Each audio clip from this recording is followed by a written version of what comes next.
Hello students, कैसे हैं आप लोग। अब जो हम लोग नोमेनक्लेचर सीरीज में जहाँ तक पढ़े हैं उससे आगे हम लोग अभी क्लास करेंगे। हम लोग कहाँ तक पढ़ लिए हैं, इंट्रोडक्शन पढ़े, उसके बाद से फिर ओपन चैन क्लासिफिकेशन पढ़े, ओपन चैन और फिर क्लोज चैन। तो हम लोग क्लोज चैन में यहाँ तक पढ़ाई कर लिए हैं कि एलिसाइक्लिक तक। एलिसाइक्लिक में जो हम लोग पढ़े थे कि एलिसाइक्लिक में क्या पढ़े थे वो थोड़ा देखते हैं, फिर रिकॉल कर लेते हैं। पुराने वाले पहले रिकॉल कर लेते हैं। यानी हम लोग क्लोज चैन को किस में बांटे थे, क्लोज चेन को बांटे थे हम लोग दो टाइप में, एक होमोसाइक्लिक और एक हेट्रोसाइक्लिक।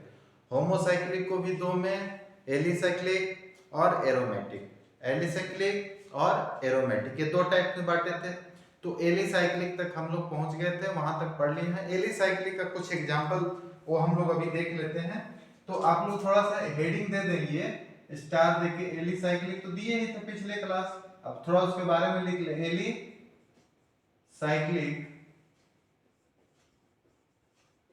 कंपाउंड्स, और इसके बारे में हम लोग यही लिखे थे कि एलिफैटिक प्लस साइक्लिक, और ये मिलके क्या बन गया था, एलिसाइक्लिक। Alicyclic compounds. अब यहां पे देखिए, ये जो हम लोग पढ़े थे साइक्लिक कंपाउंड, तो जो एलिफैटिक के गुण होते हैं, जो कैरेक्टर होते हैं यानी प्रॉपर्टी, वो किससे, साइक्लिक में जब साइक्लिक कंपाउंड के एलिफैटिक के प्रॉपर्टी से मिल जाए तो उसी को हम लोग कहते हैं एलिसाइक्लिक। मतलब इसको आप समझिए कि जब कार्बन, वैसा साइक्लिक कंपाउंड जिसके बीच में सिंगल बॉन्ड हो, यानी कार्बन कार्बन के बीच में जब सिंगल बॉन्ड हो तो उसको हम लोग क्या कहते हैं, एलिफैटिक। और वो साइक्लिक कंपाउंड हो जाए, मतलब कि जब वो साइक्लिक हो जाए तो उसी को कह देंगे एलिसाइक्लिक कंपाउंड। अब ये लिख लें, cyclic compound, cyclic cyclic compounds which have similar property, similar properties of aliphatic, aliphatic compounds। यानी इसको समझे हम, जैसे साइक्लिक कंपाउंड्स और सिमिलर किससे हो जाए, एलिफैटिक से। यानी जब हम लोग एग्जांपल देखेंगे तो एग्जांपल तो इसमें दो टाइप्स के आएंगे, एक होमोसाइक्लिक और एक हेट्रोसाइक्लिक। तो होमोसाइक्लिक और हेट्रोसाइक्लिक जब हम लोग बांटे थे तो हेट्रोसाइक्लिक में भी क्या आया था, एलिसाइक्लिक, और होमोसाइक्लिक में भी आया था। तो एग्जांपल जब हम लोग देख रहे हैं तो उसमें जैसे यहाँ पे कार्बन है, CH2, CH2 और CH2, बस आप देखें, ये तो होमोसाइक्लिक हो गया, ये क्लियर हो गया। होमोसाइक्लिक में ये एलिसाइक्लिक हो गया। एलिसाइक्लिक क्यों हुआ, आप बस देखो, एलिसाइक्लिक इसलिए हुआ कि कार्बन कार्बन के बीच में जब सिंगल बॉन्ड हो, इसी को तो हम लोग एलिफैटिक कहते हैं, और एलिफैटिक प्लस साइक्लिक मिल जाए। यानी यहाँ पे देखिए साइक्लिक और एलिफैटिक, यानी कार्बन कार्बन के बीच में जब सिंगल बॉन्ड हो जाए तो उसी को हम लोग क्या कह देंगे, एलिफैटिक। और साइकिल है तो साइकिल, यानी aliphatic plus cycle, alicyclic compound हो गया। तो ये एलिसाइक्लिक जो हुआ ये होमोसाइक्लिक का एग्जांपल हुआ। यानी एक और यहाँ पे देख ले आप, ये आप यहाँ पे देखिए, ये कार्बन, ये कार्बन, ये कार्बन और ये कार्बन, कार्बन कार्बन के बीच में सिंगल बॉन्ड, कार्बन कार्बन के बीच में सिंगल बॉन्ड, कार्बन कार्बन के बीच में सिंगल बॉन्ड, और यहाँ भी सिंगल बॉन्ड। यानी ये भी क्या हो गया, एक साइक्लिक हुआ, होमोसाइक्लिक, और होमोसाइक्लिक में कौन, एलिफैटिक, यानी ये एलिसाइक्लिक हो गया। एक और एग्जांपल यहाँ पे देख लीजिए, इसमें डबल बॉन्ड और ट्रिपल बॉन्ड वाले कंपाउंड नहीं होंगे।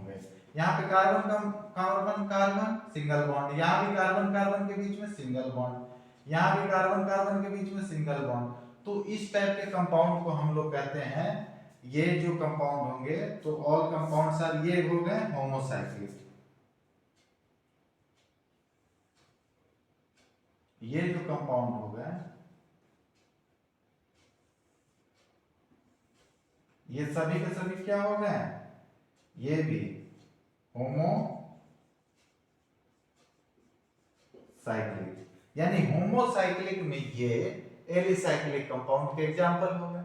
और इसी की जगह अब हम हेट्रोसाइक्लिक दे देते हैं, इसको उतार लें, अब इसको हेट्रोसाइक्लिक कर देते हैं। बस इसमें ये चेक करना है कार्बन कार्बन के बीच में सिंगल बॉन्ड है और साइक्लिक है, तो ये होमोसाइक्लिक का एग्जांपल हो गए एलिसाइक्लिक का। मतलब यहां पे लिख ले ये एलिसाइक्लिक हो गया। अब हेट्रोसाइक्लिक वाला कैसे होंगे, इसको आप लोग उतार लिए होंगे, इसको हटाते हैं हम, अब हटाएं, आप लोग उतार लिए होंगे। अब यहां पे देखें, यानी आप यहां पे बस देख लीजिए। अब ये हेट्रोसाइक्लिक, होमो नहीं, हेट्रोसाइक्लिक का देखिए एग्जांपल, हेट्रोसाइक्लिक। अब यहाँ पे ऑक्सीजन, यहाँ पे कार्बन, यहाँ पे कार्बन, ये देखिए ये कार्बन, ये कार्बन और ये ऑक्सीजन, तो ये साइक्लिक है। आप देखिए कार्बन कार्बन के बीच में सिंगल बॉन्ड है, लेकिन एक एटम जो आ गया वो क्या है, बाहरी, यानी ये हेट्रोसाइक्लिक है। और हेट्रोसाइक्लिक का कौन कंपाउंड, एलिसाइक्लिक, इसलिए कि इसमें कहीं डबल बॉन्ड और ट्रिपल बॉन्ड नहीं है। एक और एग्जांपल देख लीजिए,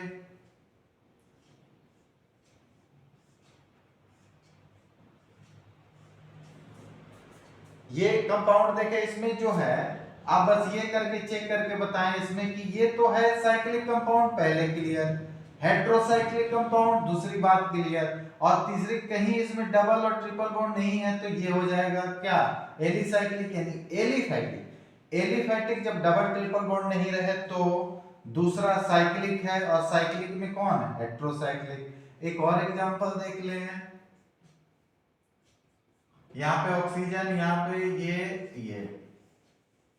अब आप देखें इसको, ये क्या हुआ, यहाँ डबल बॉन्ड है नहीं है, कहीं डबल ट्रिपल नहीं है, तो ये भी किसके एग्जांपल हो गए, ये हो गए एग्जांपल हेट्रोसाइक्लिक एलिसाइक्लिक कंपाउंड के, ये एग्जांपल। अब हम लोग पढ़ेंगे, इसको आप लोग उतार लें, अब हम लोग पढ़ेंगे एरोमेटिक कंपाउंड, और एरोमेटिक कंपाउंड्स देखते हैं, वो वीवीआई टॉपिक्स है, वेरी वेरी इंपॉर्टेंट, हटाते हैं आप स्क्रीनशॉट ले लिए होंगे। चले अब देखें आप लोग aromatic compounds,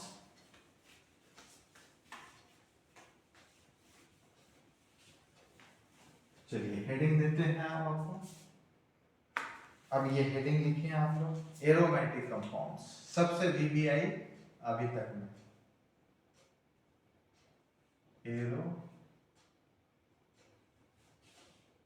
aromatic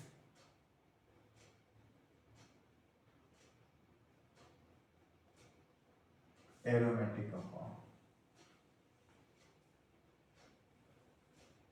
aromatic compound. तो एरोमेटिक कंपाउंड्स के कुछ कंडीशन होंगे, यानी इसके कंडीशन क्या होंगे, कोई कंपाउंड एरोमेटिक होने के लिए क्या होगा। एलिसाइक्लिक देख लिया हम लोग, पीछे वाले क्लोज चेन में हम लोग होमोसाइक्लिक हेट्रोसाइक्लिक देख लिए। होमो जब सिमिलर हो, हेट्रो जब कोई एक डिफरेंट एटम आ जाए साइक्लिक कंपाउंड में, और उसके हम लोग एलिसाइक्लिक देख लिए। यानी एलिसाइक्लिक का एग्जांपल क्या देख लिए, हेट्रो में भी और होमो में भी। लेकिन एरोमेटिक सबसे डिफरेंट, यानी एरोमेटिक कंपाउंड होने के लिए कुछ कंडीशन होना चाहिए, उस कंडीशन को फॉलो करेगा तो एरोमेटिक, नहीं फॉलो करेगा तो नॉन एरोमेटिक। अब वो देखते हैं हम लोग condition,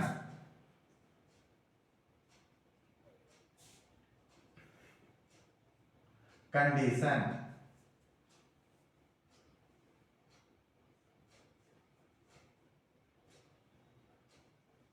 condition.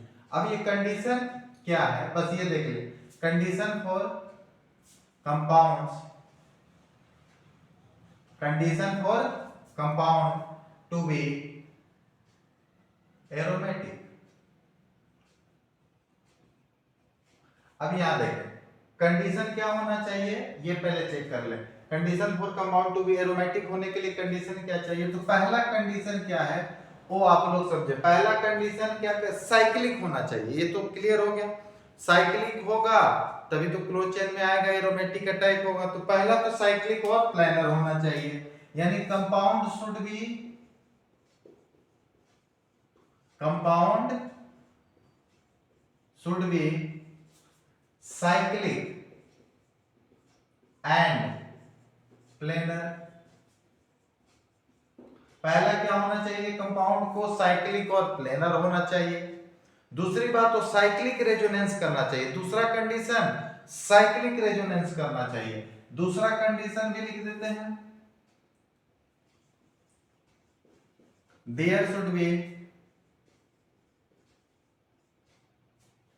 Should be cyclic resonance, cyclic resonance in compound. पहले समझे साइक्लिक रेजोनेंस यानी पहला तो कंपाउंड साइक्लिक होना चाहिए। दूसरी बात, अगर आप साइक्लिक प्लेनर को नहीं पहचान पा रहे हैं, प्लेनर नॉन प्लेनर कैसे होगा, तो इसके लिए और इनऑर्गेनिक चैप्टर केमिकल बॉन्डिंग चलेंगे, उसमें स्ट्रक्चर बताएंगे, तो वहां पे वो तो पूरा क्लियर हो जाएगा।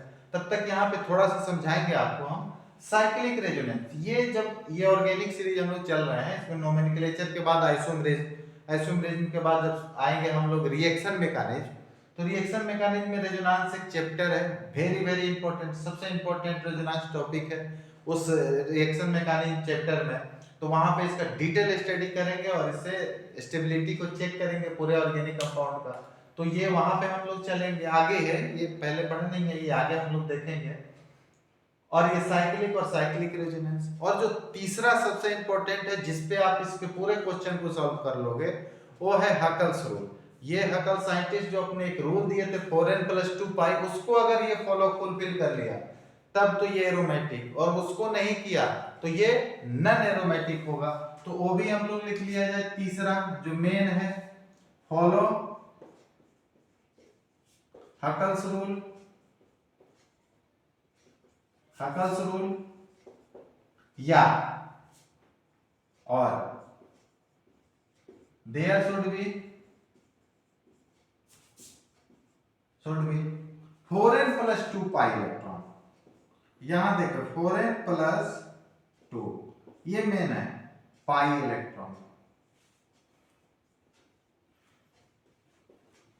अब ये अगर आपको आ गया समझ में, पहले आप देखिए, अगर ये आपको बनाने आ गया समझ में किसी कंपाउंड का, निकालने साइक्लिक कंपाउंड का, तो एरोमेटिक हो गया। अगर ये नहीं आया तब तो फंस जाएंगे आप लोग। तो ये सीखे पहले, साइक्लिक कंपाउंड चेक कर लेंगे आप, साइक्लिक रेजोनेंस होगा ही होगा, देखेंगे तो जब हम लोग रेजोनेंस टॉपिक समझेंगे तो। और ये वाला 4n+ इलेक्ट्रॉन, ये अभी आसानी से समझ में आएगा। वेयर n क्या है, where n number of ring है, नंबर ऑफ रिंग, यानी जो रिंग होगा उसका नंबर। अब ये थोड़ा सा हम लोग ये इसको यहीं रखते हैं, ये देखते हैं थोड़ा, आप इसका स्क्रीनशॉट ले लें और फिर हम आप क्वेश्चन कराते हैं, वो क्वेश्चन देखें हम लोग। इसको हटाते हैं, आप पहले ये स्क्रीनशॉट ले लें, इसको हटाते हैं हम ऊपर वाला स्क्रीनशॉट लेके लिखें मेरे साथ।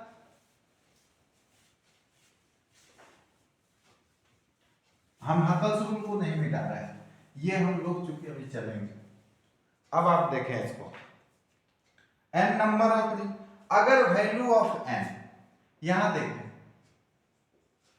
वैल्यू ऑफ n, ये अगर 4n+2 pi electrons, pi electrons. अब ये देखें, अगर वैल्यू ऑफ n का वैल्यू अगर 0 हो जाता है, इसका अर्थ ये समझे आप लोग कि इसमें जो 1 पेयर इलेक्ट्रॉन है, यानी 2 इलेक्ट्रॉन है सिर्फ, और 2 इलेक्ट्रॉन मतलब 1 pair electron, 1 pair electron. n का वैल्यू अगर 1, तो ये कितना हो जाएंगे, 1 पेयर, सॉरी 2 इलेक्ट्रॉन, फिर यहां पे 6 इलेक्ट्रॉन, और ये हो जाएंगे 3 पेयर। जब n का वैल्यू 2 हो जाए तो ये हो जाएंगे आपका 10 इलेक्ट्रॉन, 10 इलेक्ट्रॉन, और 10 मतलब 5 पेयर। n का वैल्यू अगर 4 आया या 3rd आया, तो आप ये देखेंगे ये 14 इलेक्ट्रॉन और ये हो जाएंगे 7 पेयर। आप देखते रहे यहाँ पे एक नंबर सीरीज आ रहा है 1 पेयर, 3 पेयर, 5 पेयर, 7 पेयर। ये आपको उतना अच्छा से नहीं समझ में आ रहा हो, फिर भी हम आपको समझा रहे हैं, बता रहे हैं। आप किसी कंपाउंड को देखते बता देंगे, ये बस हम ऐसे ही लिख रहे हैं तो आपको लग रहा होगा ये क्या लिख रहे हैं, समझ में तो आ नहीं रहा है। बस आप चेक करें बस ये, अगर n का वैल्यू, बस मेरा अभी वाला बात सिर्फ याद रखें, अगर n का वैल्यू 0 1 2 3 4 5 जितना भी है तो ये हो जाएंगे एरोमेटिक। अगर अगर ये नहीं आए, अगर फ्रैक्शनल वैल्यू होगा तो होगा नॉन एरोमेटिक। बस आप मेरा ये बात याद कर लें, ये तो देख लिए आप मेरा इफ, बस इतना याद रख लें। इफ अगर n का value 0 1 2 3 dash dash dash etc आ गया, तब तो ये एरोमेटिक कंपाउंड हो जाएंगे। क्या हो जाएंगे? एरोमेटिक। अगर इफ ये लाइन, दो लाइन आप बस याद कर लें, पूरा क्वेश्चन सॉल्व। n का वैल्यू फ्रैक्शनल हो जाए, मतलब 0.2 0.5 1.2 1.3 डैश डैश etc, तब ये जो कंपाउंड होंगे ये नॉन एरोमेटिक होंगे, नॉन एरोमेटिक। अब एक चीज आप बताएं, आपको समझ में तो ये भी नहीं आया और ये क्या लिख दिए, ये भी नहीं आया। मतलब कि अगर 0 1 2 3 क्या आएगा, n का वैल्यू कैसे आएगा? कहां आप लोग तो यही सोच रहे हैं क्या आ गया, n का वैल्यू फ्रैक्शनल कैसे आ जाएगा, n का वैल्यू 0 1 2 कैसे आएगा? ये हम अब बता रहे हैं आपको, और एक एक क्वेश्चन कराएंगे, आप इसको करते चले जाइएगा। कोई भी क्वेश्चन आप बना दीजिएगा, बस 2 से 4 मिनट और आप इसको देखें और ये उतार कर लें। मतलब कि आप फिर जब ये आपका कंसेप्ट क्लियर हो जाएगा, ये जब कंसेप्ट आ जाएगा तो फिर आप इसको देखते बना दीजिएगा एग्जाम में, ये देख बनाने का वहां जरूरत नहीं पड़ेगा। तो बस आप एक बार इसका स्क्रीनशॉट लेके इसको उतार लें, फिर जो अब एग्जांपल देने जा रहे हैं उससे आपका क्लियर हो जाएगा। बस आपके दिमाग में सिर्फ ये, अगर n का वैल्यू 0 1 2 3 4 आया तो एरोमेटिक, अगर उसका वैल्यू n का वैल्यू फ्रैक्शनल आया, इसमें जैसे 2 0.1 0.5 0.15 0.25 कुछ भी आ सकता है, तो कितना होगा? Non aromatic compound. क्या होगा? Non aromatic. इसको एक बार स्क्रीनशॉट ले लें। अब हम एग्जांपल चलते हैं तो और क्लियर हो जाएगा। इसको देख, स्क्रीनशॉट ले लिए, उतार लिए, हटाते हैं, हम हटाते हैं। अब आप देखें मेरे साथ पूरा क्वेश्चन करें, आप खुद बनाएंगे। चलिए अब पहला टाइप्स का क्वेश्चन हम लोग कर रहे हैं। चलिए अब ये जो क्वेश्चन हुआ इसमें पहला देखें, हमको ये मिला बेंजीन रिंग,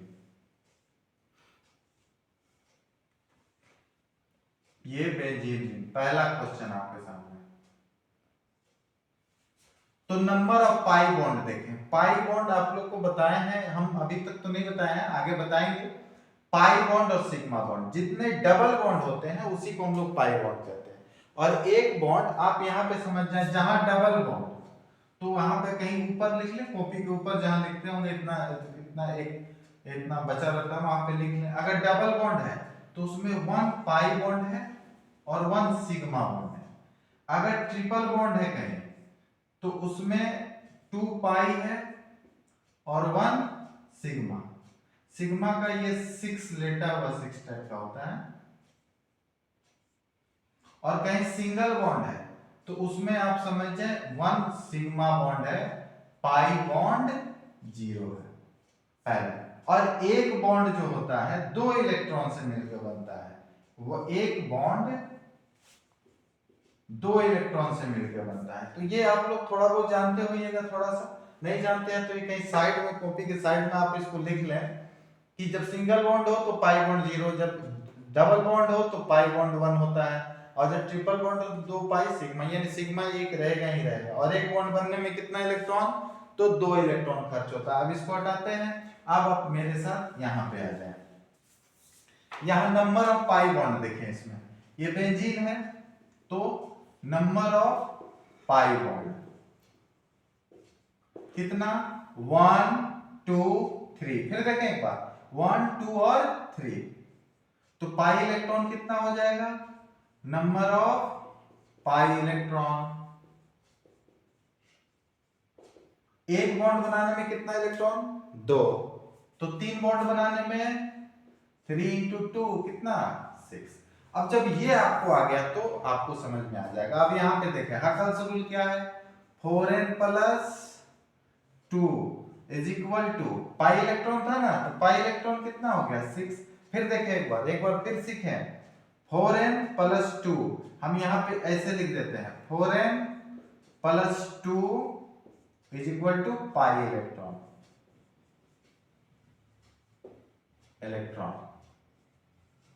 अब यहां देखो 4n ये लिखें +2 is equal to pi electron कितना आया है, 6।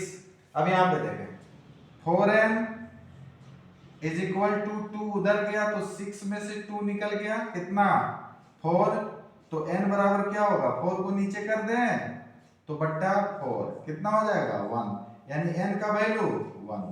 अब बताएं, किसके पहले बताए थे आपको, n का वैल्यू अगर 1 आया तो कितना, 0 1 2 3 4 आएगा तो एरोमेटिक, फ्रैक्शनल आएगा तो नॉन एरोमेटिक। तो ये एरोमेटिक है या नॉन एरोमेटिक।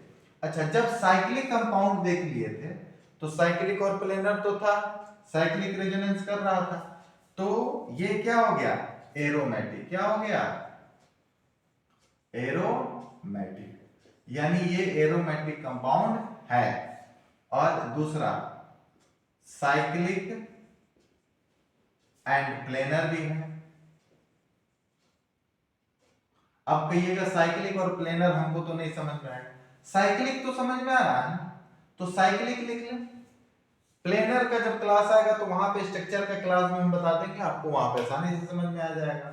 बस आप चेक करें, नंबर n का वैल्यू कितना, 1, और ये हो गया एरोमेटिक कंपाउंड। दूसरा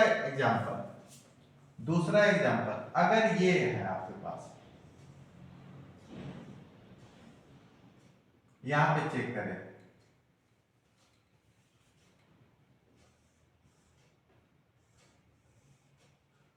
अब यहां पे डबल बॉन्ड और यहां पे डबल बॉन्ड, तो बस आप चेक करें number of pi bond, number of pi bond कितना, 2, एक और एक 2। फिर से देखें यहां पे कितना था, 1 2 3, यहां पे चेक करें 1 और 1 2 2, तो पाई इलेक्ट्रॉन कितना हो जाएगा, नंबर ऑफ पाई इलेक्ट्रॉन, 2 से 2 में इंटू करेंगे, एक बॉन्ड में कितना इलेक्ट्रॉन, 2, तो कितना हो गया, 4। यहां पे क्या है, 4n + 2 is equal to pi, pi electron मतलब 4n + 2 इज इक्वल टू, यहां पे कितना रखें आप चेक करें, 4n + 2, 4n + 2 pi electron, 4n + 2 6 electron रखे थे, तो वहां पे कितना आया है, 4, 4 रखेंगे। आप बताएं 4n इज इक्वल टू 4 में से 2, इसको 2 को प्लस को इधर ले जाएंगे -2, कितना हो गया, 4 में से 2 गया 2, और यहाँ पे n और यहाँ पे 2, और इस 4 को नीचे कर देते हैं 4। आप देखिए कितना आ गया, 1/2 0 पॉइंट कितना 55। अब n का वैल्यू आप सोचें 0.5, फ्रैक्शनल आ रहा है कि नहीं, 0.5 है तो फ्रैक्शन में है कि नहीं, जब ये फ्रैक्शन में है तो इसको क्या कहेंगे, हम लोग इसको कहेंगे नॉन एरोमेटिक। ये कंपाउंड क्या हो गया, नॉन एरोमेटिक। ये एरोमेटिक नहीं हुआ, ये एरोमेटिक हुआ, ये एरोमेटिक नहीं हुआ, ये क्या हो गया, नॉन एरोमेटिक। अब आप इसको स्क्रीनशॉट ले लिए होंगे आप इसका, और वो भी साइक्लिक है कंपाउंड। अब इसका एक और एग्जांपल आपको कराते हैं, एग्जांपल देखें आप, और चेक कर लिए, ये आप स्क्रीनशॉट लेके उतारे, अगर नहीं समझ में आया तो फिर समझा रहे हैं हम आपको, बस इसका स्क्रीनशॉट ले ले, हम कंपाउंड चेंज कर रहे हैं यहाँ पे। अब यहाँ पे हम दूसरा कंपाउंड ले रहे हैं, एक अलग क्वेश्चन, यहाँ पे हम बस ये कर लिए, नेप्थलीन बना लिए। आप देखें इसे, ये एक अलग कंपाउंड हो गया। अब आप बताएं नंबर ऑफ पाई बॉन्ड, आप देखें 1 2 3, इधर 3 4 और 5, यहां पे कितना हो जाएगा पाई बॉन्ड, 5 हो जाएगा। अच्छा 5 जब हो गया तो यहाँ पे कितना करेंगे, एक 5, अब 5 इंटू 2 कितना 10 इलेक्ट्रॉन हो गया। अब 4n प्लस 2 यहाँ पे कितना करेंगे, 4n प्लस 2 पाई इलेक्ट्रॉन को फॉलो करना है, 4n प्लस 2 यहाँ पे हम लोग कितना रखेंगे, 10 इलेक्ट्रॉन रखेंगे। और 10 इलेक्ट्रॉन रखेंगे तो 10 में से 2 को घटा देते हैं, 10 में से -2 कर देते हैं, कितना आएगा आप हमको बताएं। 10 में से 2 घटाएंगे तो कितना आएगा 8, और इस 4 को नीचे लेके आ जाते हैं, कितना हो गया 2, n का वैल्यू 2। अच्छा 0 1 2 3 आएगा तो एरोमेटिक, जब नहीं आएगा तो नॉन एरोमेटिक। तो ये कंपाउंड क्या हो गया, एरोमेटिक हो गया, यानी ये एरोमेटिक होगा। ये कंपाउंड एरोमेटिक होगा कि नहीं, तो ये कंपाउंड एरोमेटिक होगा। अच्छा एक एग्जांपल और इसमें फ्री करके बना ले, इधर हम कर देते हैं, इसका स्ट्रक्चर बना देते हैं। आप जितना प्रैक्टिस करें आपको समझ में आएगा।